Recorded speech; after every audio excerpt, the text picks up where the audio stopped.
problem. But, you know, as long as they're different things, I think it's really good to teach more than one thing. And I think maybe it's a good idea to use the behavior they offer you. Yeah, the ones they like, you mean, the behaviors that are strong for them? Well, some when you train something, and suddenly your horse does use that and don't ignore it, use yes. it. And I take it, at first I take it, and then pretty quick I start going, okay, now it has to be under stimulus control. Because I don't want them to just think, I'll do whatever I want, whenever I want. But the first couple times, we could see that pretty quick with Cliff. I let Cliff just figure it out. And I didn't care if he did it in between or not, because I was like, you know what, that's good for you to think and take that chance. So I took it more than I would for a lot of horses. So a lot of them I would take it a couple times, but then I'm like, but now you have to learn to wait. So I get kind of, I want them to just pay attention. So I'll try not to leave them, though, where I think I'm going to set them up to make that bad decision again and again.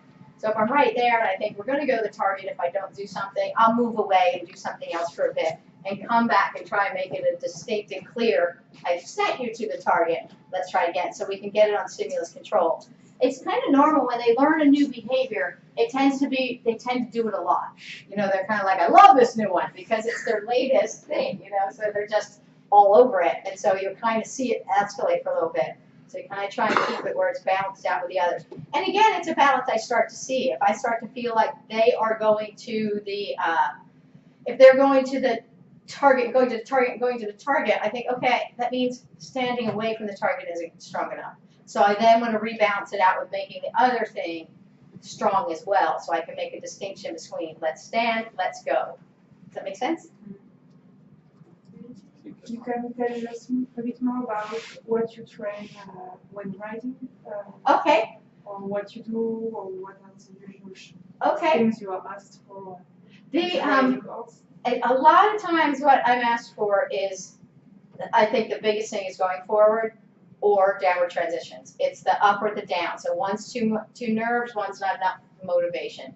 So that tends to be the biggest thing I hear, and usually it's the going forward that people want. So that's usually the biggest thing I hear from people is, my horse won't go forward, my horse won't go forward. But I've trained everything from getting on to, you know, Mint went all the way through. Mint already knew people getting on, but I've worked with others. So every single piece that you do, anything a horse can physically do, you can train them to do. I mean, I call the book, You Can Train Your Horse to Do Anything, because it's true. Anything they're physically capable of doing with positive reinforcement, you can teach it. So it's everything from, like I have one gal who is a United States Dressage Federation rider, and she uses the target in with her aids. She uses the target quite a bit. She uses a lot of positive reinforcement, but she would just have the target off to the side, so he would start, you know, half passing over to it. And so she used it very basic. Instead of doing it from the ground, a lot of people teach shoulder in, you know, hindquarters in, whatever they might be doing. But she just went and did it, used the target from the ground, and it was very smooth and very easy. So she kind of helped challenge me through all of those things. So tempi changes and, you know, all of that. And what you get with a lot of that is anticipation then. So then they start thinking, well, I love this. I know what you want. And, you know, so then you lose your canter parts. I mean, you know, your regular lead changes to one tempi to two, you know. So then you're really balancing the anticipation and the not doing behavior, you know. So wait till I ask. Wait till I ask. So it's all that balance, and it gets more as you go. And the more you teach under saddle, it's just so simple. It's just the same thing. Whenever, even if you train it with pressure or you're teaching it with a target. So as much as I can, I teach it with a target. So I'll use the target to move the hindquarters, the front end, you know, whatever I can, or if I have a person on the ground. But it's as you get forward, or you get going, then it is that balance. But even let's say you're working on, you're using traditional aids, and you just want to use, because when they get down the road, they get quite responsive. Even if you put a little leg on and come off and wait them out, a little bit like I did with Cliff with just the targeting, where I give them a cue, but then I wait. And then you want to be kind of feeling like that's enough understanding what that leg is, or that pressure right there is. And then pretty much, they'll pretty soon, or you can use the target on the other side, and as they respond to it, you click and reinforce. So you just click and reinforce, and pretty soon they're thinking and trying to process what you're doing and what you want to do. So it happens very organically because it's really, you already have the timing. You know when you like something, but instead of releasing pressure, you click. So it's that same point when you feel like, oh, I love that. It was really when I started working with BZ, it was very easy because her timing was so good. And yet she had complimented me on my timing. I was a new rider, but my timing was good from years of positive reinforcement. Her timing was good from years of negative reinforcement and being good at it. So the timing is really the same. So it's the better you are at the timing, the better you're going to be across the board, no matter what. So we're always striving to get our timing better. Sometimes people act like it's, oh, the timing's so important with positive reinforcement, but it's very important for negative reinforcement too. So it really is the same timing. So it's the same thought process. So it's everything. Anything you can think of in particular you want to know? Another question I had is whether you train horses to respond to pressure bigger than the one you need for the cue. Because when they are used by other people, they will have a bigger... And I do, actually. I want them to understand, like, for instance, a tug on a halter. While I don't want to use a tug on a halter, if somebody does that, I don't want them going, oh my gosh, because I think in the real world, if they have to go to a veterinary clinic and they're feeling hesitant, what are people going to do? They're not going to go, where's my target? They're going to go to what they know, and it's going to be old school stuff. I feel like the best I can do for my horses is to prepare them for life in the real world. And now, while they may live with me forever in the soft little world, I don't want them to get out there in the real world for some reason and be lost and not know what it is or not be able to be ridden by normal people. So I want them to understand pressure and to learn that it's okay. And so I want them to be able to feel a little bit more and not lose their noodle with it. I was watching somebody the other day leading Mint with their hand right under the lead rope. Mint doesn't understand that. His head's like this high, going, what's happening? Because he's used to this big whoop. And I kind of thought, I need to work on that with him so he knows even if they're holding here, he can just relax and walk normal. Because that's just real. That's just somebody who, that's what they learn. So I want him to be okay with those people and not be worried about those things. So that's a really good question. I do want to prepare them for the real world. I do. As much as I like a hip target, I also like them to respond if I tap. I want them to be able to understand to move over too, because that's something people use a lot in the when you have to go to I always think of a veterinary clinic because I think of a place where you might be all of a sudden that you didn't plan on, but anyway, but it can come up all over the place. I had a student of mine and she wanted me to ask you to explain your opinion on fading the rewards versus fading the click. Okay. The reward. Okay, so just the reward but still using some clicks. Or that doesn't, okay. When you would click and still and stop feeding. Or when you would feed without clicking. Okay, I feed without clicking quite a bit. But I tend to still, there's something in me that tells them, even if I don't say okay, I think there's something about my shift that I think, ooh, I like that. Whatever, even if it is standing relaxed. So I do that quite a bit because I think, as we kind of talked about earlier, I think it's really important for them to think that everything has a potential for reinforcement. I don't want them to think, I'm just good for a session, doesn't really matter about everything else. So I want them to know, you have the potential to be reinforced anywhere. So you never know. And pretty soon, yes, I don't know. So I feed a lot without necessarily clicking. But I do keep in mind, every single time we reinforce them, every single time we feed them, we are reinforcing something. So, you go in those barns and it'd be a big barn and they just go down the hall and feed them all. And the horses can be monsters. If you really stop to watch, you're like, wow, okay. Because you don't, in a big barn, they're not listening, they're not paying attention to what they're feeding. They're just thinking, I got 40 horses to feed. So they're just dumping feed down the road. Well, they're getting reinforced for whatever they're doing at the time. So I'm cognizant of the fact that when I go to feed, because by now my horses know what I'm about to feed, whether I'm reaching into a pocket or I'm reaching towards something. So I just am aware of what I'm reinforcing, and I mostly, if it's outside of a training session, it is going to be a relaxation thing mostly. And then and I have a tendency to not do a lot of clicks that aren't fed. I do some clicks that aren't fed, but my goal is instead to fade the clicking and the feeding more. So I want the behavior to shift from a highly supported behavior, meaning lots of clicking, lots of feeding, lots of ratio of reinforcement, very high ratio, to wanting it to be less, where it's a little more random. So I start to be more select when I do it and more select when I do it and be less and less. And then once in a while I go back and I'll click a bunch in a little session. You know, like let's say we're being ridden and I'll make a point of trying to click 4 counterparts or something just to kind of make me put some emphasis back on it so they don't know. But I start doing it as soon as I feel like the behavior is solid. So if I start to want to fade the clicks, want to fade the feed, if I want to use more clicking without always a primary reinforcer, I want to use secondaries, I want to make sure that the behavior feels solid, that I'm getting it consistently, and I'm getting it in different places. So it's one thing to get consistency at the right side of the indoor arena, you know, but to have it where I can do it any place, anytime, anywhere, and they have it worked out, then I start thinking this behavior is solid now, and I can support it less and less till it's just a random thing. So that is kind of my criteria. And sometimes with behavior, I'll start and I'll get the behavior solid, but then I start thinking now I want duration. So I can still consider that a behavior under construction in a way. You know, I still think, I'm still working on stuff here. It's shifting, the criteria is shifting, and I want to keep that challenge as we learn and grow to be quite reinforcing for them. That makes sense, do you think? Yeah, it does to me. Janneke, this is your question. Hopefully it makes sense there too.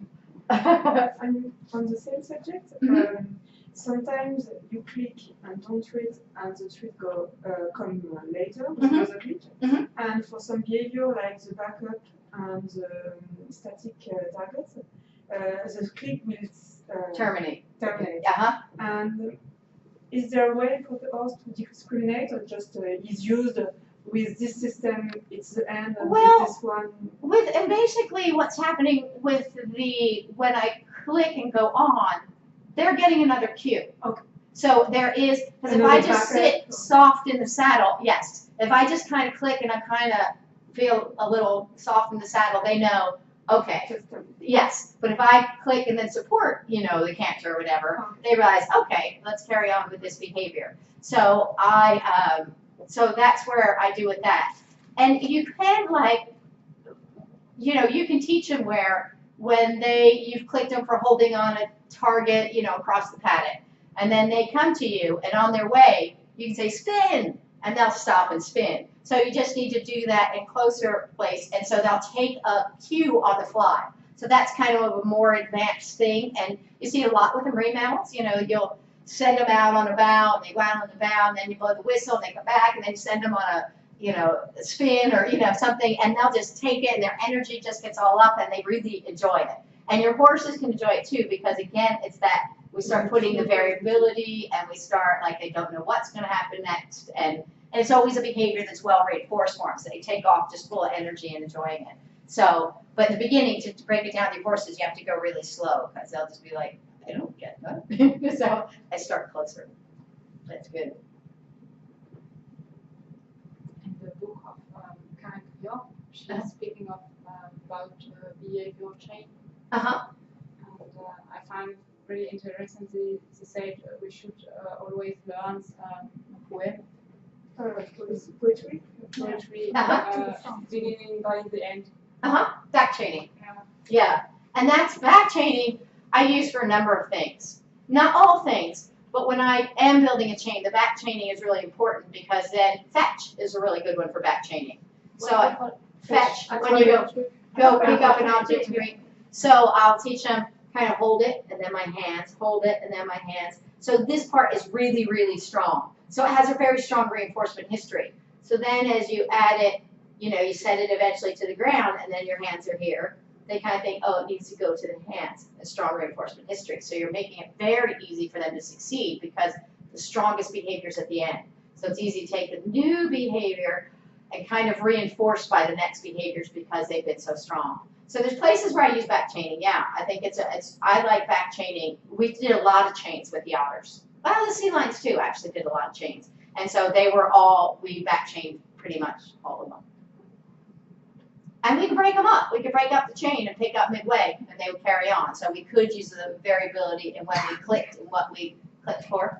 Well, not click since we didn't click, but what we bridged for. Yeah, back chaining too. About bridging, did you try to use the whistle with the horses? I have. Yep, and it worked really well. There's some things I will use it for when I know I'm teaching something and I've had my hands full, but I want it to be sharp and hearing it. And so it's good. I have whistles where I put a little type of plastic tubing on the end. It's kind of soft, so you can grip it and still kind of do stuff, you know. Yeah, and then get back to it. But yeah, the whistle works really good for them too. And why did you use the clicker instead of the whistle, as you have the history of using the whistle? Yeah, and I think I don't know why I went to the clicker first. I just seemed, that's just where I went. And at the time we had the whistles were those Acme dog whistles. So they're kind of expensive little whistles, and they're very high. You can have them in a very audible way, but you can have them, so they're a little higher and a little bit, maybe higher sound that I'm not sure the horses would necessarily hear as good, and they might. I've just never tried. I use a whistle that's a little louder whistle, so it's not necessarily the dog whistle with the variability where you can set the different things. But I just went with a clicker, and now I'm kind of stuck with it. You know, I can't even just, I mean, I use other things too, but I can't even stop myself sometimes. Like when I was like, oh, don't click them with the one on the stick. Oh, I just did for the one on the target. But yeah, so you can use anything. But I do like, as much as I want to use a verbal bridge signal, I like a very crisp, clear, I like the clicker because it is one thing and one thing only, and it's very crystal clear. So if as much as I go to my verbal bridge signals in my hand target, if I'm teaching something new, I go back to the clicker and the target. I find that the things that have one meaning are very sharp and clear. And then I kind of fade again to, you know, as we move on and fade it. And again, I fade the target and from everything, you know, I don't want the target to be, unless it's a stationary target, then I don't fade it because, well, it just doesn't make sense. But mostly I want to fade the target from all the behaviors. So it's just an intermediate tool to help create the behavior. And do you know if Sue McDonald, who's speaking about positive reinforcement for medical care, if she had some clinics with the clicker trainers, or? She used my book way back when. Okay. So she learned it from me. So I was in an American Association of Equine Practitioners Conference, and there's like 700 people, and I was just watching her. She said, yeah, I use Shawna Karrasch as on trainer. I just wanted to get up on the table and go, that's me! Because it was way long ago. Anyway. So yeah, so she got started with it, and she still to this day recommends the book and video to her clients. So, and she's kind of interesting because she found, because they have a feral herd that they're trying to, they want to keep, yes, and they want to keep them as hands-off as they can, but they need to then do blood samples and stuff. Yeah, so they're thinking we want the blood samples without stress because it changes the values, but we need to do some stuff, but we don't want to do too much stuff. We don't want to, you know, so they started doing that, and she reported to me, she found if she fed 1 in 10 clicks, she maintained behaviors. Yeah, because she has written an article which is really detailed about the procedure, and it's really interesting. I use it in my book because it's so well detailed that, and she says that it works for the feral ponies, and she does blood samples. I think they inspect genitalia, so they have to touch the horses between the legs, so it's not really comfortable sometimes. And she applies exactly the same procedure to the horses, which are quite complicated when they come to the clinic for the vet examination. So that's why I wondered with whom she learned, because in the article she doesn't mention it because it's quite factual about how you process it. Yeah, and that's, and she wants me to actually, I may go in spring and go teach her students about trailer loading. Okay. Well, the summer, it's her summer students really. But yeah, so she's been a big proponent of it for a long time, and is really quite good at it and is, she's started the equine behavior lab at the University of Pennsylvania New Bolton Center, and that's kind of one of the first veterinary places in the U.S. to kind of go into behavior. So it's been a nice thing. It's something I'd like to see all vets do more. I have another question. Yes, that's good. I love questions. No, it's just because when I looked at your videos, the one for clipping and the other one for this booking, I had the feeling that your timing was slightly different. I had the feeling that for the clipping you would have just very small steps, and with the booking you took much bigger steps. And I figured out that maybe it's not that, but it's because you wanted the horse to make good decisions when he was afraid in this booking. Yes, and it's a little bit different from horse to horse, which is really hard. So in there we had William a lot, the big gray horse, and so he was very much a spook. He spooked a lot of stuff. He jumped at a lot of stuff. So I did let him make more decisions because I felt like it was best for him to process it and get through it. And he was showing me that he was good with it. So for some horses, I might take it little tinier steps. So I just watch so much at what I think they're comfortable with at that level and what they're comfortable at that level. And a lot of those horses in the despooking were further along with things. So you could do a little. They weren't further along with the training necessarily because they were all actually very new with the training. But it was just a read on that particular horse. With the clipping, I find there's a lot of things that they don't like about it. So what I find with the clipping, they tend to not like the buzzing. They don't like the sound. They don't like the feeling. They don't like the hairs coming down. They don't like the pulling if we don't have sharp blades. They don't like the heat. They don't like that. So there's a lot of elements to it. So I kind of think I don't know exactly which element you're having. So I go much slower. And I find there's more direct fear from the clippers. And it kind of, you have to go to that place. You know, it's not like you have the clippers laying on the ground. That's a harder thing because it has to get, it's one of those things that has to approach special a little bit because it's just so close. So I want to go slower than that. You know, it's one thing if I could just have the clippers laying on the ground and have them going and then have them getting used to them by walking closer to them. But it kind of doesn't work that way. They have to be in a certain proximity. So I think I just slowed it down for realizing we're kind of bringing it to you a little bit. So I want to make sure each of those elements is okay.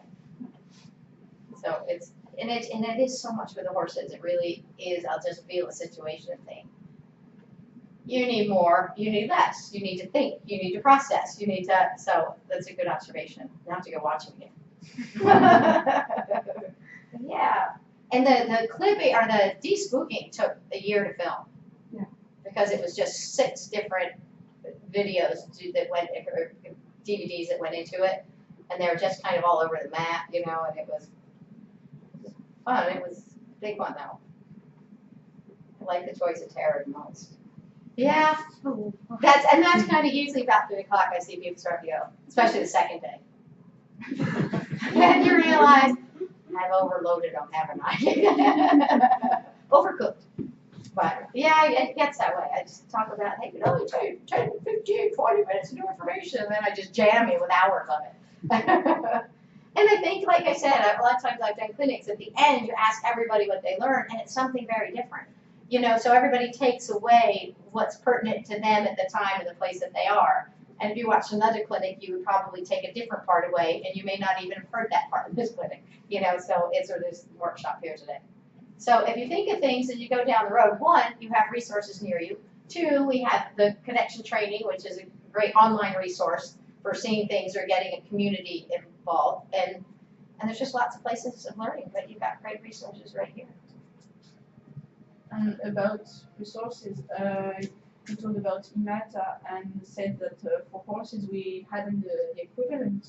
And do you know of something already existing, for example, in the United States? Or? Well, no. And that's why we started the connection training. Because I felt like when I was feeling division of people being kind of owning it. So I felt like it was, and that's where I approached Hannah last year and said, I think we need to get everybody to get together so we can stand shoulder to shoulder and learn and do. So connection training, we really tried to start as a community and a safe place to learn and to have people from the purest So somebody who wants to use no pressure to the people coming in who are brand new who just want to add it in and tinker in it, because this is where everybody started. So sometimes you get the people that are only positive reinforcement being a little hard on the people that are just getting started. And you're like, hey, listen, this is where you started. You didn't, and I'm not, Olympic people aren't going to go, oh, I'll chuck everything I know. You know, they're going to add it into what they knew. And And if we do our jobs right, they'll get the education, which they can then make better decisions, or they can learn, oh my God, and this is what happens a lot. They deal with this one thing, and they go, that's great, oh my gosh, I'm going to use it here. I'm going to use it here, I'm going to use it here. Pretty soon, they figure out how effective it is and how it changes the relationship. Even at the highest levels, you'll have people that will say, oh my gosh, she's just so much better. And they were already had a fantastic relationship. But there's that little bit more when you add in the positive reinforcement. It just goes that little bit further. So we did start the the connection training so that we could reach people it was a safe community for people that, one, are in faraway places, two, are just exploring, or three, that we can all share ideas and learn from each other and what we've done and not have to do it each and every piece ourselves. That'd take forever. Another question. We heard sometimes about some guide courses for the blind people. And do you know, well, I know one of them, Panda, who was trained by Alexandra Curran, but other courses are trained, and do you know which method is? You know what? I don't know. From what I've heard mostly, they've gone along the dog protocol. Okay. So, but I haven't personally been involved with them. Yeah. So it's really fascinating. It'd be kind of good to know. But there's only so much I can do. First, I was like, I'm going to do Western lessons in English. Yeah, I feel like, oh golly, I can't even ride my horse. I can't even train my horses. No pressure, though. Well, that's his grandfather. Yeah. No, it was more of a joke, because I know Yeah. it doesn't work like that. But I said to him, you have to ask what you have to do when you're 16 to become the most famous animal trainer in the world. That's what I asked. I'm not exactly sure, but I'm sure there's something outlandish. So what do you want to work with? Do you want to work with just marine mammals or exotic animals, or what would you like to do? I think exotic. So maybe like elephants and I think more the marine animals. Okay. I swim all my life. So That's what's me. Water is second. It's a natural thing for you. Yeah. He plays water polo. Yeah. That's a big shark. He's a mean guy. Oh, is he? The sweet guy has just turned on. Yeah. Hey there. I want to go swimming with you. Well,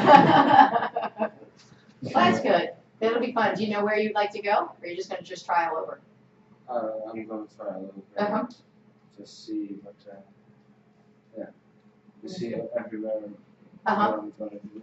And you can join IMATA now. Sorry? IMATA, International Marine Animal Trainers Association. And there is well, not yet anyway, but on Facebook there's a group with where there all the job openings are. Okay.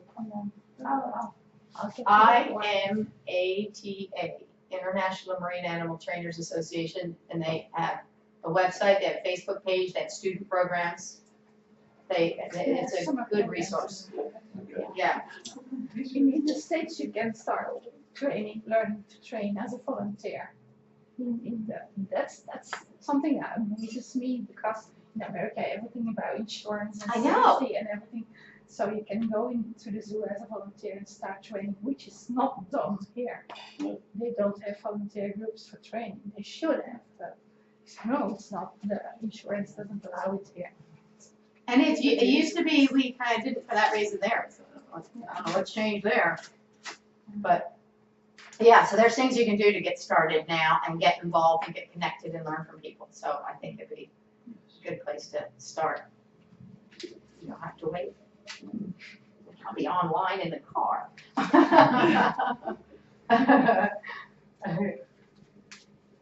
And did you hear about people training Przewalski horses? Because Ken Oh. Ramirez talked about it, but I asked him the references of the zoo or the place where they did that, but well, he didn't answer me by email.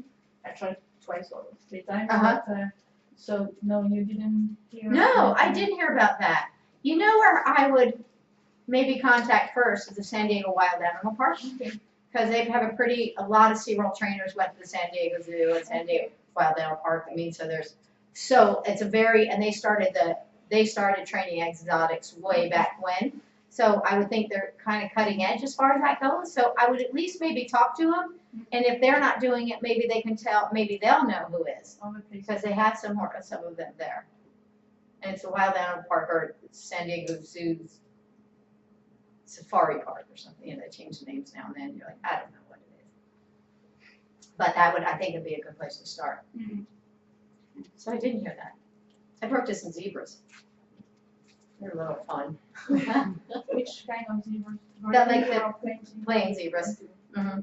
They're kind of smaller, and then some horses. But the one they said, okay, so they're trying to get the halter off because she had grown into it. And they had a cowboy come with his horse to do the round penny kind of stuff, and but he kept kicking the little plain zebra and kept kicking the horse. The horse is like, I'm not doing it. You know, and it's dealt with all these big giant horses and that little thing. And so I went in to help them, and they said for the first day, they said, well, if you feed her carrots, she's good, but if you feed her grain, she bites. And I said, well, get me carrots. You know? And so they got me carrots. She wouldn't take the carrots. I said, okay, get me the grain. And so I could tell from the way she was taking it that people were going like that. So I just thought, just tough it out. Just keep your hand as flat as you can, tough it out. And she did bite my thumb, but she didn't break the skin. And I just thought, just hold it still. And then she just took it from there on in. She ate fine. But you had to kind of tough it out a little bit. And I kind of thought, good, still there. Well, you could just see how she was snatchy, that I knew where it came from. You know, it wasn't I'm trying to bite your hands. I'm just trying to get the food. So I thought, I think this is going to work. And it did, thank goodness. They're a little different. It's a really good way to work. I also, one time, somebody in the next row brought me a baby zebra. Why do people have baby zebras? But it was little. And they brought it to me, and I thought, oh, I won't have to worry about protecting my side bucket. I was wrong. I mean, its ears were basically the top of the side bucket. It was like, I'm in there. And it was really, really tenacious little thing. You're like, okay, I do have to teach about side bucket. But they're very smart. And it works, positive reinforcement works way better. Mules, donkeys, zebras, it's just way more effective than, you know. Yeah. Because a lot of those they'll just go toe to toe with you. Like, yeah, okay. You know, we'll fight, I'll fight too. You know, they just get off to it. When you say, hey, can you do this? They're like, well, yeah, okay. Pretty soon they think it's their idea. I want to answer. Okay, good idea. What was your biggest problem you ever crossed when you solved training? A long-term project was my own horse, Minnie. When I got him, he was the biggest quitter I ever worked. His what? My horse also. And that was kind of a long-term thing of having to encourage the littlest try and encourage and recognizing when for another horse I'd be like, no, you got to try harder. But for him, I'd go, good. So he was a long-term. He was really, I'd say, he was the worst horse I ever worked. But now you see just a heart of gold. But I think it's the more aggressive horses because they have you on your own toes when you're trying to sort out what it is, but you're trying to keep yourself safe. You're trying to be calm because if you go up, they go up. So you're trying to think, well, how can I sort through this? How's it going to work? And when you're starting to make progress, you're still kind of, you're still trying to be relaxed and calm, and I trust you mostly. It's how you kind of feel. So I think the sorting that out is the hardest, and then you're leaving them. If you then have their people coming back, you're worried about them doing the right things. Yeah. And then I think the other thing that gets hard is when you see the horses responding quite nicely to you, and they don't respond the same to their human, you can't get their human to relax or to be confident. You're thinking, just do like you mean it, or and they don't know that balance between when can I lead you with me, and when have I lost you, and when am I just standing too long, and so I think it's hard when you have the people that are, you see the horse respond perfectly to me, but the person's having a problem. So that's because it's in there. And that's something that keeps amazing me, that when people say clicker training isn't natural about body language. I say, if anything is testing your body language, it's clicker training. It's being there with food. Mm-hmm. And it is, and they get interested in you, but it's that balance, but it is body language, and you have to help them sort the things out, and I want that dance, as we were kind of talking about. I want them, when I go, you go, if I stop, you stop, I want them to start understanding my intentions before they actually come to light, so we get finer and finer, subtler and subtler with our communication, and that's what I want, but it's hard to convey that to somebody who doesn't have a good idea about the body language. So you're kind of like, just walk off now. And sometimes they walk off, and I'm like, see, that was easy. But then they won't know. There's times I don't walk off because I can tell they're not really with me. And I realize I have to kind of wait a moment and go a little slower. And then there's other times, so people will it's just hard. So that's a challenge. But that's not a horse challenge. That's a person challenge. If they're not doing it for me and they're not doing it for them, then I'm thinking, okay, well, we just need, but when you see it, great, and then nothing, you're like, okay, it's you now. So that makes it harder to figure out how to get them to get to that place. Yeah, that's pretty hard. And when you deal with behavioral problems, do you try also to change maybe the environment, or maybe make people think about how they manage the horse in general? For example, food or social contacts or whatever. You told about the pain, for example. Maybe check your saddle. Oh yeah, for sure. I want to look at, because it is their whole environment. I want their mental well-being to be well, physical too, of course. But all of that comes into play, just like it does for us. Have you ever been like in a workplace or something, and it's all great, and then somebody comes in that's new and kind of disrupts everybody? You know what I mean? Like they kind of have a way about them that everybody's now guarded, and so that kind of thing can all play, and it changes everybody's mood and how they feel about things. So I think that paying attention to social dynamics, how much time they have outside, what their living conditions are, all of those horse management practices, I think are really part of the bigger picture of the horse's well-being. So, and I know that people get stuck in a situation where, this is all I can do, and I get that, but then I think, well, what can we do within this then to make it a better thing? Yeah, and that can be all over the map. And a lot of times too, when I start to, somebody says, well, how can I do this? And it's hard because you don't know their environment, and the environment plays a big role in what I may do different. So sometimes they'll give me a little clue, and I think, I'd go this route.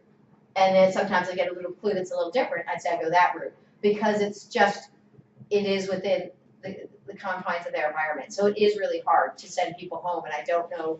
Or they bring their horse to a clinic, and so now it's a different place, a different situation, a different mindset, and we do that, or they'll be like really good, and I didn't do this at home, or they'll be really bad, and you're like, whatever it is. So getting them to look and be able to analyze what they need to shift at home, I think is really important too. Because it's bigger than just saying all behavior, Yeah. And you sometimes have the answer, you are saying that you cannot do much because of the environment, and you have not maybe the solution to change the behavior because it's not fair for the animal to go into something else, but the environment is not. Yeah. Animal horses. Yeah. Yeah. So Horses. when you have a horse that, is opening up a horse to all this great stuff and then sending them back to this not so great stuff, kind of is sad. I mean, it's really hard because you think it's unfair to be vacillating. I think about it kind of like having an alcoholic parent. Like, which one are you today? Are you the good one, the bad one? I don't know. And I think that could be like that. But yet, in the same hand, I had a person he contacted me, he was from Kenya, and he was a race trainer. And he said, I have a horse, it's a racehorse, I can't get her to slow down around the outside. He's been following me for a while, apparently. And do you have any tips? So you think, yeah, I have some tips. And you're conflicted because the racing environment is not a good environment, mostly. Not that there aren't some, but a lot of times it's a corporation that's trying to, get money and, it's a business. But I thought, well, if I can change one person or one horse even, if I can change one horse's environment for the better and help them to enjoy it, I need to go there. And if maybe that works, then that person may now affect other horses. And then if people start seeing it, that may affect other people. So you kind of sometimes have to delve into a place where you think, I don't think it's ideal. But then he wrote back and said, I knew, it's amazing. She did fantastic. I knew it would work because everything that I've heard you say makes sense. And it's amazing. And then she raced and raced and she was like second, which they're quite pleased with. But I think hopefully in that situation, if they can build a better relationship, I think about a kid who loves to swim. And a kid, loves to swim, but doesn't really like it. Or no, that is a really good swimmer, but his parents push him to do it. And a kid who loves to swim, who's maybe more mediocre, but he loves it. Who's going to go farther? The kid who loves it. Love and passion is going to trump the talent and being made to do it and being forced into it. So I kind of look at it like sometimes if she can shift that, maybe all the other pieces in her life were okay, and she could shift that part, maybe she'll love to do it and become better. But if nothing else, if they can have a better relationship, she'll be better for it. So you kind of try and make those decisions and do the best you can. But it can be some hard situations out there. Or people contact you and say, this horse, if it doesn't get better, the people are going to put it down. And you're like, oh my gosh, it's just horrible. And you do what you can, but you also can't take it all on yourself. Because I had a tendency to do that a lot in the beginning. You know how many horses I'd have if I really could act on it? A lot. I'd have no time. I'd have a whole slew of people working with me if I had lots of money. But yeah, it's definitely something to consider. I think it's kind of the ethics is the big picture. How can we improve their life? How can we improve everyone's life? Do you have the same problems when working with horses? Knowing if it's fair for the horse? Yeah, I stopped giving clinics in riding barns because you would wait and brighten their life for 1 day or 1 hour even, and you take away their self-protection of shutting down and going somewhere else like abused children or something, and they need that protection. And I wasn't sure at the end of the day if I had given them something or taken away something. So I don't do that anymore. Not in riding barns.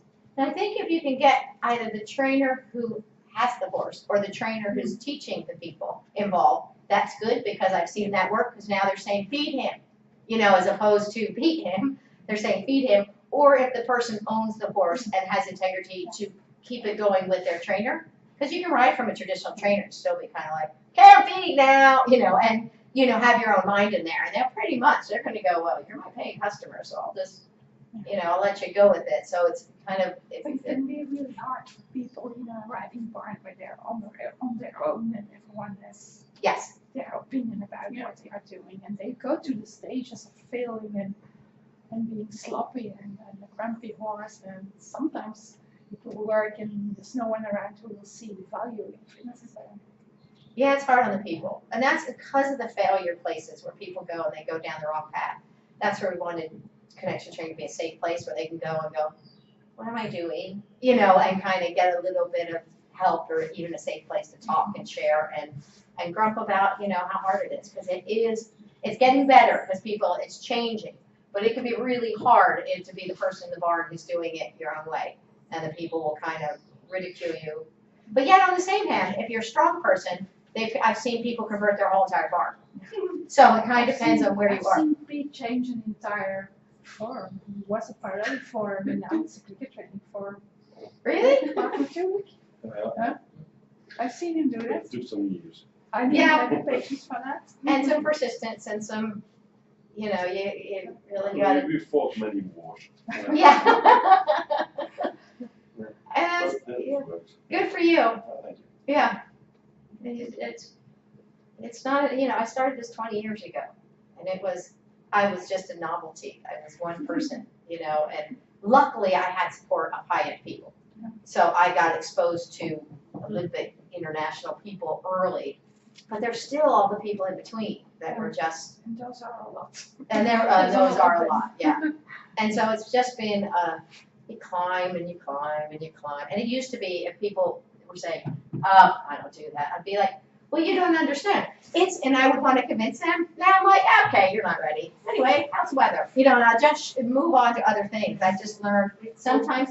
Almost like religion, so kind of Yeah. to persuade people. Yeah, and you think, I don't need to persuade you. If you're not, yeah, it's okay with me. I know in time it will be accepted. And I think it's just not your time. And in one day you'll be saying, so what do you do again? And sometimes then what I'll do is I'll just be friends with the people. I'll think, okay, fine, let's let it go. Let's just go and talk about whatever. And pretty soon, they kind of like you and they're listening to you. And then they're like, so what is it again? Because now they know you and they're not feeling put off by, But I did in the beginning was, you don't understand then. I mean, I wouldn't say it like that, but that's how I felt inside. And I just learned to go, oh yeah, whatever. Yeah, I think my own thing is when people don't ask, you're not ready for the answer. Yeah, yeah. And that's exactly if they're just, and people now, it is that, it used to be a shift where people just poo-pooed you, like, whatever, little California girl, hug a tree and have a bran muffin. They just kind of dismissed me and thought, yeah, that's cute and all.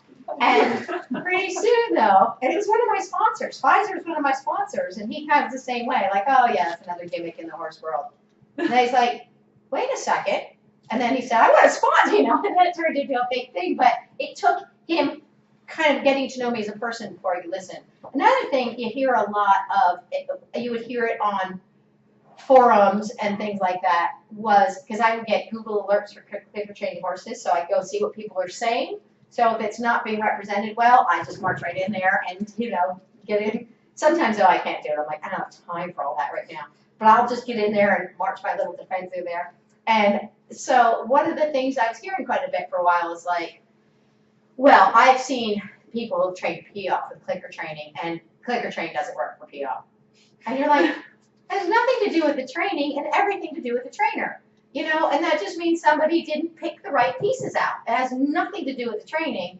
It just has, and kudos to those people because they couldn't have gotten anywhere near it before. Now they have tools where they can make a sloppy POF, and good for them. But people are thinking, well, it's the training that did it. And it's like, no, or sliding stops for another thing that they trained with, for reining horses or something.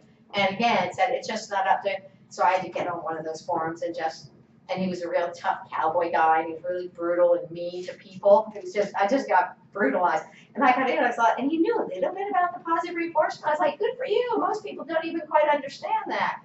But I did, want to say that it's not about, it wasn't the training, it was the trainer that did it. It was very kind of nice still. And he came back and he's like, no, it's not. I'll put your money where your mouth is. So then, so I get sweaty palms and I type back and just in a headache. And then finally, I'm packing back and I said, okay, let's boil it down to this. Let's say we have the same level of riding, we have the same level of horses, the same amount of knowledge, and we use the same training, except I put positive reinforcement on mine. My horse would win. So there. And he did finally at the end, he goes, you sure do have some courage. And he said, I see your point, maybe I'm not ready for it yet, but I can see what you're saying. But it took a lot to get to there, it took a lot of science, really, and a lot of, and then it's when I thought it's just not worth all that time, really. Yeah. So I have 15 people. I don't do that anymore. I used to do that. I don't do it. I don't much either. It's, once in a while, I'll get be in my it's life. like the Laura Isley story about the sea stars at the beach, and the boy throws back the living ones. And he works with living, and I've learned to work with living ones. Yeah. Who want to know and just needs time. I still feel a big urge to get out there and expose it to the mainstream world. Well, it does work. We have been going to fairs and giving them. I told you about this other girl that every time sent out of the warming up arena. I give demos with her, and she looks like she's a competition girl. She's a dressage queen. When you look at her, she comes in the big warm blood, and all Thor and Jaspers and everything. So, and every time they sent her out of the warming arena because the clicker trainers are coming. And she said, no, I'm the demo. So that makes people stop and watch. It does, and that's, I think, when kind of reaching those people is what's going to help it filter out. But I want it to go, I want more people. I love the people that already know, but I want it to get to more people and more people and more people. So it's a kind of a battle, and it's kind of a tough battle. It's a compromising battle. You know, you have to sometimes go, okay, you know, somebody will come and they'll have kind of a big bit on, and you're like, okay, the goal's going to be, but you know, you don't say that, complain about it. You just think, well, let's get them softer and softer and softer, and then after a bit, go, what, you know, do you think maybe we could, now that he's responding so well, maybe we could try something a little less? Yeah. And they'll go, okay, and then that's the hardest part of teaching is to pick the one thing that you can start with and ignore everything else. yes, and Until think they're if we can get there and get that softness, and at the very least, you're thinking, I'm teaching you to be soft with that big chunk bit, but hopefully we'll get better and better and better. And you do typically see people start to realize, because they went there out of fear mostly, you know, because they don't have to stop the horse. So like, oh my gosh. And so you can kind of, you know, but it's not an easy one all the time. It's more reinforcing with people that are already doing it. But that's not true. Sometimes those people, you just see that change where they go, oh my gosh, and they just run home and write you letters about all they're doing. So sometimes it is quite reinforcing because you've really converted them. Yeah. It's a variable skill. It's what? It's a variable skill. Yes, it very much is. Good point. And you have to kind of work and some of it Much more reinforcing that. Then And all people saying, being oh, that's convinced. wonderful. Yeah, that's true. Even though I'd like to see the whole world come that way. They don't get there though. It's really, really is that it's, you know, it's fingers out the more things. We are over some threshold. I don't know which one, but we have taken a hurdle. Uh-huh. We really have. You know, it's changing and it's a word of mouth that does so much, you know, so the more people we can reach, the more people that get out there, and they even say to their friends, saying, I know it might help you if you try some reinforcement with that. And the person's like, okay, whatever. Then they go there, and you hear them go, oh my gosh. So, it's just persistence. I think a lot of people are also growing with feeling for walking. They want to always walk for nothing. Yeah. For them. Yes. For Yeah. because Because they love both me. love them. Yeah. You're like, so wait, what? You do it for me and not for the food. Uh-huh. You're also doing for the food. It's not. And you bribe know, it. I had all those prejudices. I didn't want to know anything. I didn't want to do anything with clicker training. I didn't believe it. Every prejudice that they can throw at me, I had it. Yeah. isn't that funny? Yeah. And now look at you. Yeah. And that's with and you think about it, you know, we're all using something. It's either an aversive or something they like. Always. I mean, that's what it is. So people kind of think, well, it's just a little pressure. Well, negative reinforcement only works because it's aversive. Because if taking it away increases the frequency of behavior, there's some aversive quality to it. So even at the mildest level, even if it's just this, there's some enough that you're like, don't, you know, it doesn't hurt me, but it can annoy me. So that means there is always something, or else removing it wouldn't have that effect. So I think that's kind of a hard concept for people, because there are gradients of pressure, but any of it means there's some. Now that doesn't mean it's all bad, but people just have a hard time realizing, well, you're choosing one or the other. And if you really they really thought it out, they would, but they don't. Let's give you 8,000 excuses. Like, okay, fine. Have a nice day. Or is it difficult to change? Yeah. I think when we have changed, we don't remember how difficult maybe it was to change. Yeah. And I think for people to change, it implies a lot of self-confidence. Yes. So they're changing, whereas nobody wants to hear about it. So I think it's easy to blame people that don't change. And I But think, in fact, yeah. I think it's more difficult to be in their place than Yeah. in ours. And I think that that was kind of some of the problems I had at the very beginning, was the highest level were very confident. They're like, I'm in the Olympics, what do I care? Sure, teach me something. And so I think they're very confident, and I felt like the people below were thinking, I can't be a student again. I can't go into something I know nothing about, because but now I see people bringing not only themselves, but their students. And that's a huge change, that they're finally saying, I think I can do this. But then you also have with that, where was I thinking about that? So the difficulty to change. Oh, also sometimes people start to recognize what they were doing, and it can be kind of hard on them. So either it hurts them and they start thinking, well, that means what I've been doing, and they can either go where they think, well, then I just can't deal with it. So it's that cognitive dissonance. So they just think, I can't deal with it then, and I'm just going to act like it's not there, and there's 8,000 reasons why it's not good.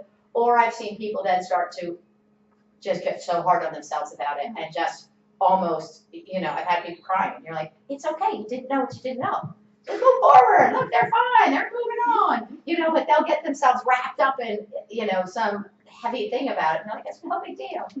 So I think that kind of plays into it. It's a little bit of that, the people, people are emotional, let's just face it. People and their horses aren't just black and white as we might think.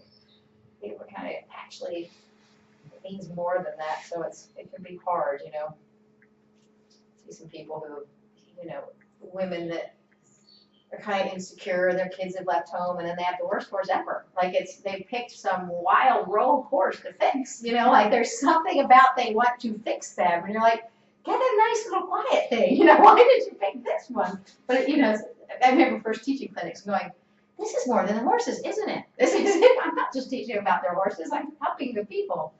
But I think that's all part of it, That's part of the positive reinforcement. I think it changes us on more levels than just what we do with our horses. I think people start to look at their relationships different, and how they, it just can change a lot of pieces for people.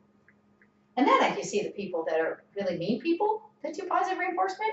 Like, how does this jive? You kind of do not practice this in your life, but you do with your horses. I think that's an odd one sometimes. I think it's been really fun. A lot of good conversations and a lot of good questions.